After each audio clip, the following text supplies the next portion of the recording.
Սրբազան հայր եկեղեցին պատրաստ է այն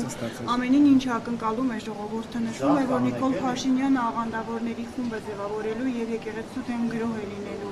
Եկեղեցին այդ դեպքում, երբ որ փորձեն գրոհել Մայրաթորը, ինչի է պատրաստ, ինչ է անելու։ Գոյություն ունեն իրավական գործիքակազմեր։ Իհարկե, ես հույս ունեմ, որ նման անխոհեմ քայլեր չեն կատարվի,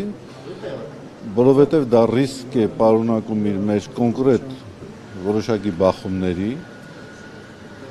ֆիզիկական բախումների, հույս ունեմ, որ այդպիսի քայլ չեն անի, բայց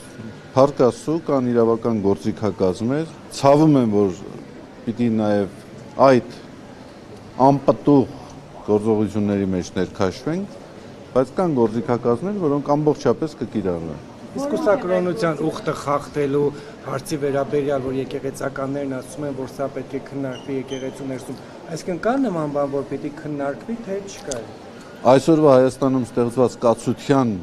պատճառը բացարձակապես կուսակրոնության ուխտի խախտումը չէ։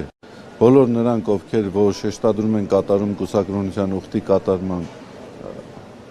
խախտումների վերաբերյալ, պետք է մեկընդմիշտ հիշեն։ Հայաստանում գոյություն ունեն ծանր լրջագույն մարտահրավերներ եւ բացարձակապես կուսակրոնության ուխտի հետ առնչված խնդիրը դրա հետ չի առնչվում։ Ուրեմն զուր տեղ է, թե որոշ մարդիկ եկեղեցական բարեփոխիչի պատմության չհակնեն, կլինեն դրանք բարձրաստիճան պաշտոնյաներ կամ սովորական քաղաքացիներ։ Մենք տեսանք, թե 18 թվականին երկիրը բարեփոխելու իրենց ջանքերը ինչի հանգեցրեց։ Շատ շնորհակալ ենք եկեղեցին բարեփոխելու իրենց ցանկությունից, եթե նման բարեփոխիչներ մենք ունենանք եկեղեցում, ցավում եմ, որ այլևս բարեփոխելու ոչինչ չի մնալու։ Այդ բարեփոխիչները թող իրենց բարեփոխեն։ Սրբազան հայր, Փաշինյանը մի այսպիսի զգուշ արտահայտություն է անում իր գրառումներում։ Ես որպես հավատավոր եմ սա ասում, ես որպես հավատացյալ, այսինքն նա հրաժարվում է ցույց տալ, որ որպես վարչապետ է կռիվ տալիս այդ ինստիտուտի դեմ, սա իրավաբանության մեջ մանիպուլյացիայի համար է, թե իսկապես նա հավատացյալ է եւ ընդհանրապես նրան եկեղեցում երբևէ տեսել եք, թե ոչ։ Ոչ իբրև վարչապետ, ուր ինքը ունի կոնկրետ օրենսդրությամբ կաշկանդվածություն եւ սահմանափակումներ, եւ ոչ էլ առավել եւս որպես հավատացյալ, եթե ինքը անգամ հավատացյալ է, ինքը նման իրավասություններ չունի։ Հավատացյալը եկեղեցու հետ կապված հարցերը հանրային քննարկումների միջոցով չէ, որ պետք է կարգավորի։ Առավել եւս, երբ լուրջ կասկածներ կան, թե ինքը արդյոք ընդհանրապես նոմինալ հավատացյալ է եկեղեցու, թե իրապես ներգրաված է եկեղեցական կյանքում։ Ես դժվարանում եմ ասել, կդժվարանամ նաև նշել մի քահանա, մի եկեղեցական, որը վկայություն կտա իր օրինապահ հավատացյալ լինելու մասին։ Կդժվարանամ ուղղակի նշել։ Կինը երկել է եկեղեցում, եթե ես չեմ սխալվում, Աննա Հակոբյան։ Այդպիսի տեղեկություններ տարածում էին, իհարկե դա հավատացյալ լինելու մասին կարծում եմ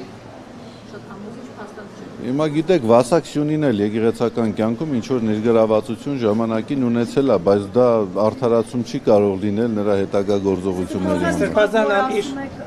Որ ասում եք արդեն հատել են բոլոր գծերը եւ այլևս առողջ քննարկումների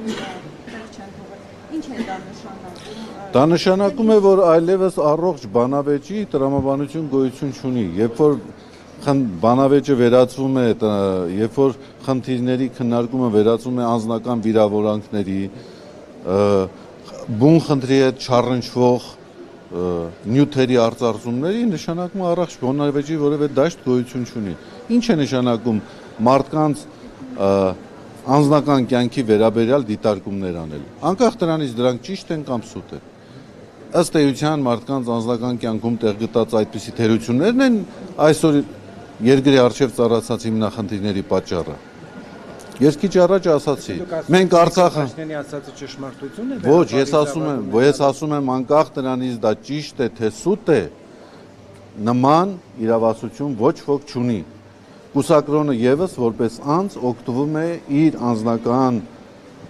տեղեկատվության պաշտպանության իրավունքից։ Եթե մենք չենք արձագանքում, դա չի նշանակում, որ ճիշտ է։ Իհարկե ճիշտ չէ, դա սուտ է։